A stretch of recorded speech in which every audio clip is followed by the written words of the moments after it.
At least for the new fans, they mostly love it. And the people very critical of it are very, very right-wing people. And to be fair to Robothead, he's a little bit more moderate than Critical Drinker or some of these other pretty crazy YouTubers. So let's hear him out in terms of what is wrong with Spider-Verse.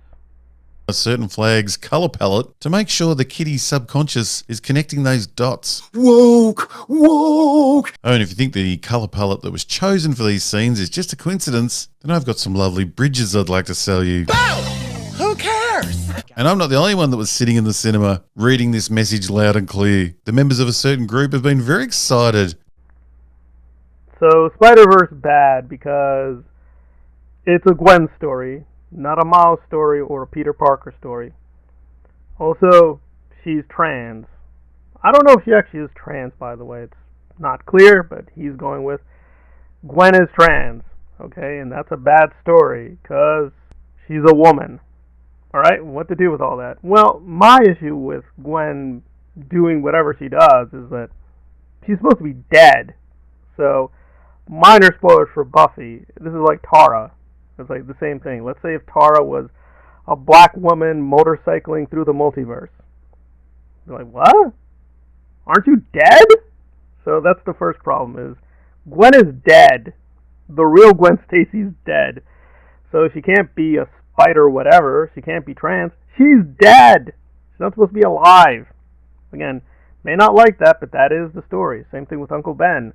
Was Stanley being a racist by killing Uncle Ben? No, it's a tragedy. So it doesn't make sense that she's alive. Now Robothead is like, ew, she's talking too much. She's too assertive. Too many snarky. Who cares? Is it a good story or not? I agree. The plot issues in this thing are really, really bad. When he concentrates on those things, I think he had some good points. But being a very right-wing person, he kept going back to, the problem is, it's just all very gay. I'm like, what? It's just very gay. But in this film is amazeballs. What? Call for backup. Come on. Please just call for... Yeah, I already called her. The men, well, the men. They aren't really portrayed so well. As a father of a daughter and the son of a mother... Yeah, actually, stop talking. Okay, duly noted. Well, I'll accept this guy, Spider-Punk. He's the only one that comes across as manly and not a psychopath. Here we go. Hoping you're not helping. Good. I mean, with the over-coolness of Spider-Punk and his tough, rebellious ways. Spider-Verse is not manly masculine enough. And Peter Parker is the gay because he's wearing a pink robe. Is he actually gay? I don't think he is, but he's in a pink robe. I think here he has half a point. Yes, if you diminish the character too much, you are damaging the character. But making character XYZ gay itself is not bad. I mean, Willow became gay. And again, you could be a fan of Buffy and say, no, I really don't like the later seasons. And say, okay, that's fine. Why not? Well, Willow's gay.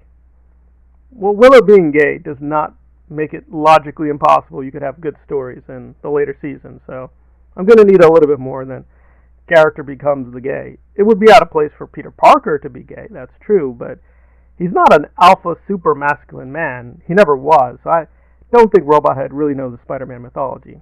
He seems like a passive fan, and he liked the first film because it had very manly, powerful men, even powerful white men. Well, the sequel is bad. Where's my powerful men? Where's my powerful white men?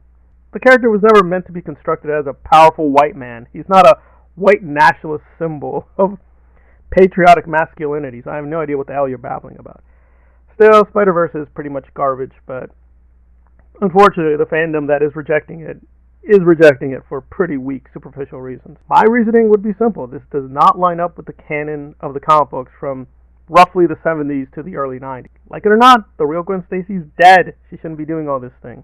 Like Jessica Drew, she's not black, she's not motorcycling through the multiverse. That's not the character. Same thing with Peter Parker and these other versions of these characters. They're not acting the way they should canonically.